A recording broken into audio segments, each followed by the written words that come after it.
The powerful reason you need to boost your confidence. Hey, my dear, I am leadership development coach Kathy Archer and author of best-selling book, Mastering Confidence. And I am so glad you are joining me today for today's live call. And so that you can learn a little bit more about how you can go from that survival mode, which is where many of us leaders show up, where we're struggling to get through our days and we're just barely hanging on, afraid of dropping the ball. And I know where you want to get to is thriving in both leadership and life, where you actually get to enjoy your work and come home at the end of the day with some energy. And so each week I join you here live to give you some of those tips and tricks to help you develop that level of confidence so that you can be your most effective leader, be the most effective leader you can be, and help to figure out how to balance all that with life. I'm going to jump onto my phone for a second and share this into my Confident Women Leaders group, which is a group of women leaders who are all sharing sort of the same challenge that probably you are too, where we're struggling to do that effective leadership and wanting to learn and grow in a community and a network of other women who are caring and supportive and compassionate and helpful. And so I'm going to share this into that group as I'm talking. And I shouldn't multitask, but one of the things I want you to do as I am sharing this in the group, for those of you that follow along with my weekly live shows or follow along in the replays, or if you're new to this, I would love to come up with a creative name for this show. A weekly Facebook Live is kind of boring, not going to lie. 2 seconds. Confident Women Leaders Group, posting. It always takes a little bit of time. Done.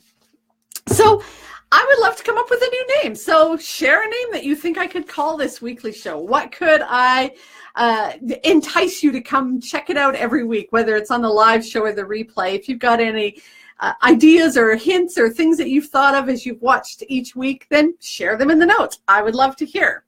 So moving on to today's lesson, the powerful reason you need to boost your confidence.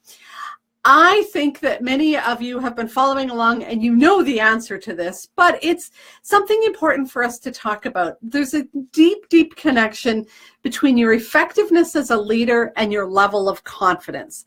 How you feel about your ability to lead affects your ability to lead. And that's what confidence is. It's what you think you're capable of. And so if you don't believe that you're capable of being an effective leader, then you're going to struggle to be an effective leader. So today we're going to talk about first what it takes to be an optimal leader. And I think this is a review for some of you who have been following along with the lives. I did some stuff in the summer, and so I'm going to go back to that. And I'm going to go through those competencies that it takes for you to be an optimal leader. And as I'm doing that, what I want you to think about is, how is this connected to my level of confidence? If I want to be an optimal leader and do, not do good work, achieve a higher level of that leadership competency, what do I need to think about myself? How do I need to believe in myself? What are the thoughts I need to have to get to that level? And then we're going to connect the dots there. And in the event post, I made a comment with 3 questions in it. And so I'm just going to answer these questions right off the bat because some of you know the answers, but I think, again, it's really good review. What does confidence have to do with leadership? Tons, lots, an immense amount. And you know that already if you've been following along. You know that as you're going through the leadership challenges that you have, when your confidence starts to fade or when it wavers, you're not as effective as a leader. So there's a huge correlation between your level of confidence and your effectiveness as a leader. Why bother doing all of this inner work that Kathy keeps talking about week after week? Why do the work to change my thoughts? Why do that inner sort of probing and looking and figuring out and journaling and answering all these silly questions that Kathy talks about and trying to do that work? Why bother? Here's the bottom line. When you bother, when you do that work, when you gain that level of confidence, you're going to feel better. And at the end of the day, what most of the women tell me when they come to me is, I don't feel good. And they may not say it exactly like that, but they'll say things like, I'm stretched, I'm overwhelmed, I don't feel comfortable doing this, I feel that I'm not credible in the eyes of my team, I'm exhausted, I'm overwhelmed, I'm tired, I'm, burning the candle at both ends. I'm constantly afraid of dropping a ball. I don't think my staff respect me. All of those things that say to me, I don't feel good. When you increase your level of confidence, you feel better.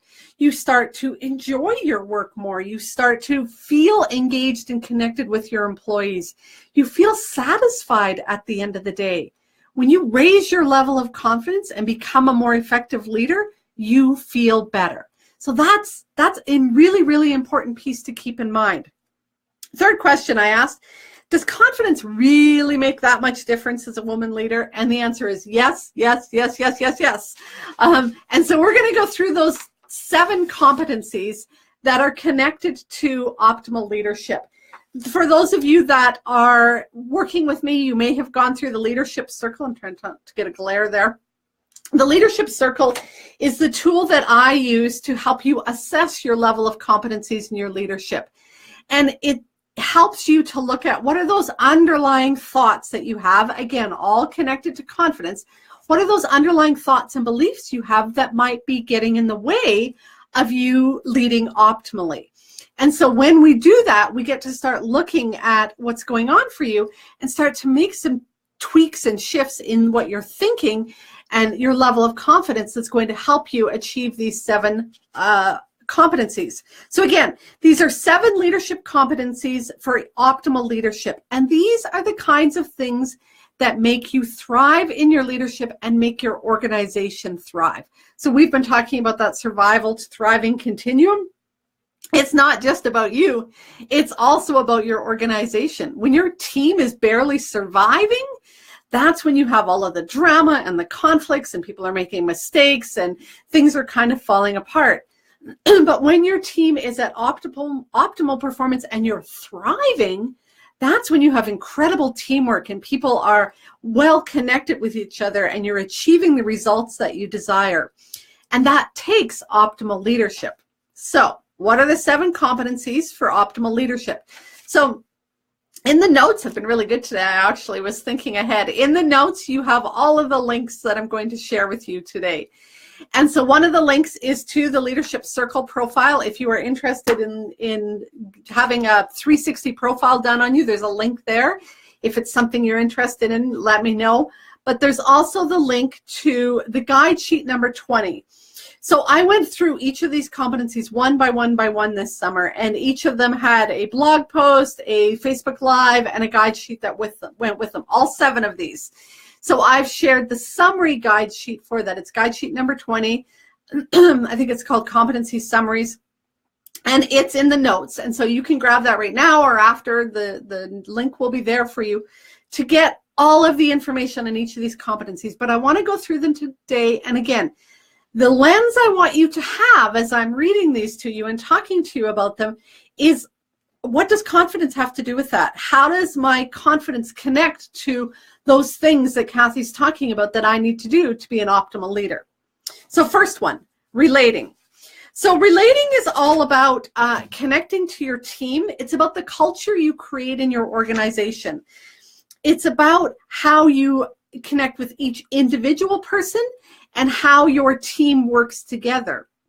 So it's about having a decent relationship with people. Part of that decent relationship, part of the teamwork and the growing people is that you're going to sit down and you're going to have some of those hard conversations about how maybe they're not showing up as good as you want them to, or maybe there's some corrective discipline that you have to address, or maybe you have to talk about there's 2 people that aren't working together as a team. Some of those conversations are tough. Not always easy to build stronger teams and create a more effective relationship with your employees. So again, think about where your level of confidence lies with that. If you are talking about collaborating and looking at working with people outside of your organization and creating that connection with a bigger team, you might have to attend meetings and speak up. You might have to lead a project that's going on. All of those things require a level of confidence.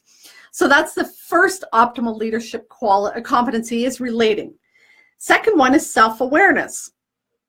Self-awareness is really about being able to balance sort of work life and all of your health related stuff. So, I mean, we've all seen in leadership where people burn out, we get exhausted. I was at a meeting the other day and somebody was saying that in that busy time, she's working, 16 hours a day.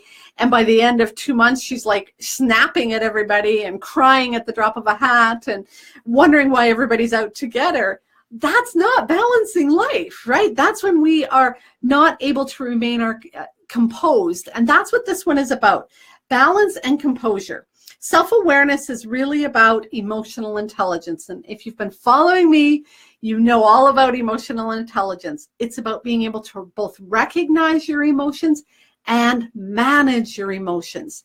Think about optimal leaders. Think about leaders that you respect. Think about being in a situation that was dicey or delicate or stressful, and think of a leader that handled it well, right? They didn't lose it. They didn't fall apart. They didn't yell. They weren't demeaning. They didn't push too hard. They were composed. And that's what this is about. It's really about that self-awareness. So you need to know what triggers you. You need to know that when you're in the middle of a meeting and somebody messes up and you're about to go and yell at them, to be able to go, what's going on inside of me? Oh yeah, this is all about me not feeling that I'm measuring up as a leader, that somebody's going to judge my team or the output that we're producing or the way we're dealing with clients, and I'm going to look bad, and that's why you're yelling at that employee. Right? That might be what triggers you. But that level of self-awareness, knowing what you value, knowing what's important to you, knowing what your triggers are, knowing your weaknesses as well as your strengths, that's all self-awareness. That takes time. And again, come back to confidence. That also takes a level of confidence to be able to go inside and look. That takes that courage to go, yeah, what's going on here? To sit back and slow down and do some of that pondering and reflecting that I've always been talking about. This is where you use that inner guidance cycle a lot, that pause, ponder, pivot, proceed, where something's going on and you're feeling the tension rise either within your team or within yourself. And you basically step back, whether that's just take a deep breath in the middle of a meeting, or you leave and go to your office for a minute, or go to the washroom, or maybe that evening you have some time to think about it and ponder and journal about it. And you check in and say, what was going on? Or what was I feeling? And why maybe was I feeling that? What were the thoughts that I had? What was I afraid of? And that's where you're coming back to building that stronger self-awareness. When you have that high self-awareness, you're better able to be balanced and composed. And I mean, just as I've been talking about those, how important your level of confidence is in that. Third one is authenticity. And this really is all about your integrity and your courage to be yourself. So when we're talking about authenticity, you need to know what your values are, your ethics and your principles are. And then you need to walk the talk. So what often happens for many of us is we have a list of things that are important to us, but we don't live them. So authenticity and integrity is about both having that list and then living that list. It's great to say, I value work-life balance, or I value honesty, or I value hard work, or I value timeliness or precision. But if you're not following through on that, you're not being very authentic. And your team's going to see right through you. And honestly, they're not going to respect you as much. So if you want to develop that level of authenticity and be in integrity more, that takes a level of courage and confidence. You're going to have to say things sometimes that people aren't going to like. You're going to have to be honest and speak up when what's happening in your organization isn't necessarily aligned with what you believe in and what's important for you or what's important for your organization. So to have that level of integrity, you're going to have that level of confidence. So sometimes what we tend to do when we're lacking integrity is we avoid conflicts. We kind of follow or toe the party line. We get kind of caught up in those organizational conflicts or politics, and we don't actually say what we want to say. We tolerate a lot, we settle, we comply. Holding ourselves fully in integrity means we're going to have to say some difficult things. That takes a level of confidence. So you can see the connection with that one. Okay, moving on to the fourth leadership competency that's connected to optimal leadership. And we're looking at how do these connect with confidence. So as I'm talking about these again, make sure that you're thinking, am I confident to do that? Where do I hesitate? Where am I unsure? Where are things not going so good? So the systems awareness is the fifth one. Sorry, yeah, fifth one. Am I doing that right? 1, 2, 3. I feel like I missed one. 1, 2, 3, 4, 5. I think there's 5 leadership competencies. I totally messed up on that. Systems awareness. Systems awareness is the fourth one, and it is the long and broad view. So what we often do is have the narrow focus.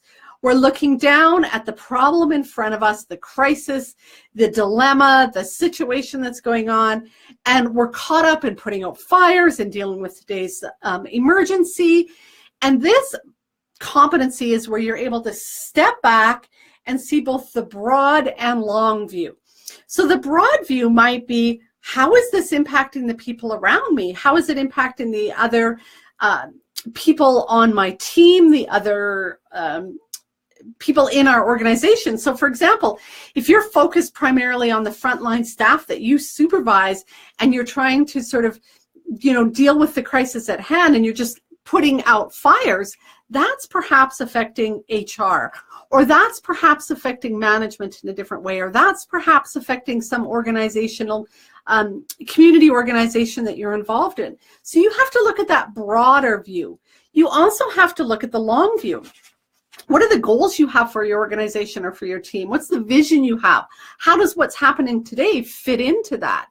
And if we're not stepping back and lifting our head up and looking at both that broad and long view, we're actually not going to be leading optimally. We're going to be basically putting out fires and band-aiding every situation that pops up. So to be that optimal leader, you're going to have the level of confidence to say, I get it, that this is a crisis today, but hold up, slow down. Let's see how this fits into everything else that we're dealing with. Let's look at how does this incident or how does this challenge we're faced with fit with the bigger picture. And sometimes that means we're not going to put out this fire. We're going to not deal with it. That takes a level of confidence to say that. And it also takes that recognition that you're going to piss a few people off in the process. Give me a thumbs up if you've ever had to tick somebody off for the big picture. Right?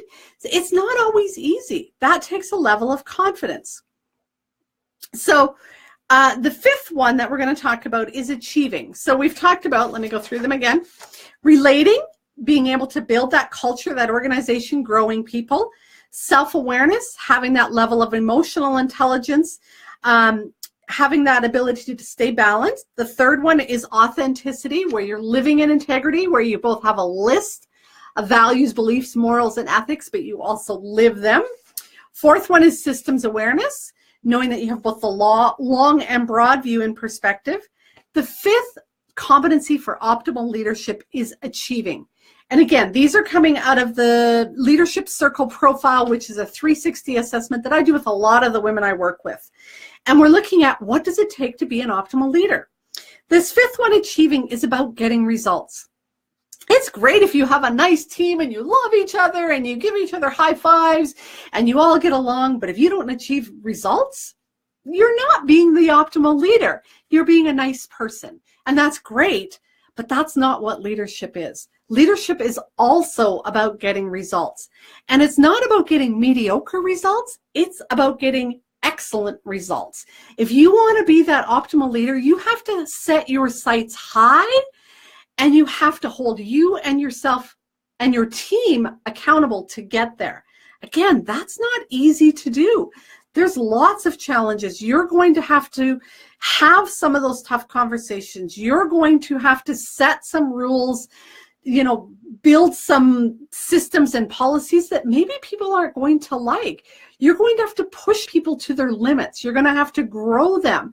You're going to have to pull out of them all of those amazing strengths that maybe they don't want to utilize because it's going to make them have to be courageous and confident. But you can see how if you have an optimal team, if you're working in that optimal culture and environment, and you're showing up as that optimal leader, it takes a lot of courage and confidence for everybody. You're going to have to role model that. Again, think of what you're going to have to do that. You're going to have to stand up in front of the team and say some hard things. You're going to have to be very encouraging and motivating and inspiring. You're going to have to do that inner work that we talked about around that self-awareness, so that you're not losing it when something goes wrong, that you're able to maintain that composure. That's also about work-life balance. If you're just burning the candle at both ends, you are not going to be an optimal leader. You have to set boundaries. I'm going home right now. No, I'm not sitting on that committee or going to that meeting. Yes, we are going to work an extra hour and then we're done, right? All of those things happen. I remember when we were going through accreditation and, I had high standards. I expected our team to excel, and we did. We always excelled in our accreditation processes, and I pushed them hard, sometimes too hard. Sometimes I pushed myself too hard. But what I always came back to was, what's important? What do I have to do to get that level of excellence and maintain balance? So I always had to keep that in the back of my mind. And so sometimes my team would push back a little bit, and sometimes I would push them back even harder. Other times I would have to go, oh, wait a minute, Kathy, you're pushing too hard. And so I would have to have that balance between task and relationship. I have to know where my staff are, or how they're handling the situation. And I also have to hold at the same time this high level of expectation, these goals that we want to achieve. And so it's a fine balancing act. And that's what optimal leadership is about. So again, give me a thumbs up or some love if that's the type of leader you want to be, where you are both having high expectations, but also having a strong connection with your team around you, right? Feel that into that and think about, what does that do for me as a leader? So today's question was, I'll read it exactly because I already forget it. The powerful reason you need to boost your confidence. Here's the reason. The reason you need to boost your confidence is because when you do, you're able to excel in these 5 leadership competencies, and you become that optimal leader. And when you become that optimal leader, you also feel good. That's it, ladies. You want to feel good. You want to feel better at the end of the day. You want to feel like you've done a good job, that you've given your best, that you've given it all, and still have energy at the end of the day for your personal life. You do these things to create that optimal leadership. It's about balance. It's about wellness. It's about teamwork. It's about achieving results. It's about being authentic. Lots of things. And all of those are moving parts that you're trying to fit all together. You really need to be self-aware to do that. That takes a level of confidence as you grow that self-awareness, as you develop these leadership competencies to be your best self. So it comes back to that level of confidence. Do you believe you can be an optimal leader? Do you believe you have what it takes to set those boundaries, to do that inner work, to have those tough conversations with staff, to be in integrity? Do you believe you can? Because it comes back to that mindset. If you don't believe you can, you're going to struggle, and you're going to comply, and you're going to settle, and you're going to get frustrated, and you're going to get controlling rather than doing that achieving where you are working in balance. So that's the important reason why you need to develop that level of confidence. So again, if you want to go back and review those leadership competencies that make you an optimal leader, I've put the link in. It's guide sheet number 20. This worksheet, you can see it's crazy. It goes through all of the blog posts that I did related to these 5 competencies.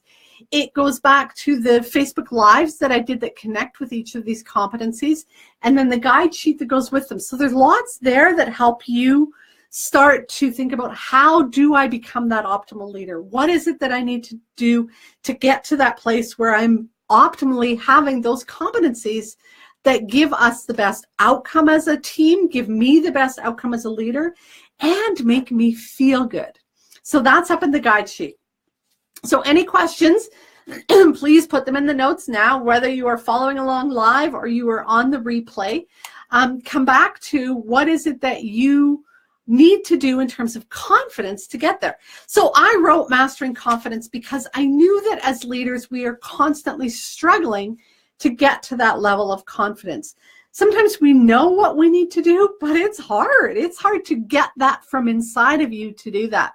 So in Mastering Confidence, I teach you that inner guidance cycle, which is incredibly important in that self-awareness piece, in understanding what your values are, in knowing who you are when you're at your best. What are your strengths? Where are you maybe not as strong?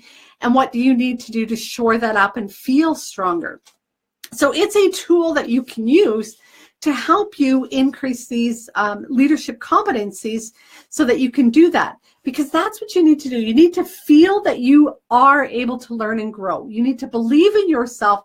You need to get in your head, I can do this, right? I can get to that level of competency, that level of confidence to be that type of leader, but I got to do that inner work. Does it take work? Heck yeah, a lot of work. I haven't, been I haven't lied to you about that all the way along. This takes time. That's why I pop in these guide sheets every week. That's why I do these lives again and again for you. Because it takes a lot of inner work. There's a group of ladies right now in the Mastering Confidence Intensive, and they are doing these exercises. So in each chapter in Mastering Confidence, there's an exercise. There is a whole free online course that goes with this, but it takes a level of work to get there. You got to commit to doing some reading, doing some of the exercises. But is it worth it? Yes, my dear, it's incredibly worth it. And I hope that whether it's Mastering Confidence or whether you go do the guide sheets or whether you have a whole nother system for increasing your level of confidence, I hope that you take the time to do that so that you start to feel better about your leadership, so that you grow those leadership competencies, that you have the confidence to do the hard work that it takes as a leader, the challenges, and so that you can lead better and so that you can move from survival mode to thriving in both your leadership and life. Again, if you have any questions, pop them in. Whether you are on the live or whether you are following the replay, I will answer them when I see them pop up. And I hope that you join me next Thursday again as I give you more of the strategies and tools you need so that you can move from surviving to thriving in both leadership and life. Thanks, my dear. Have an awesome week.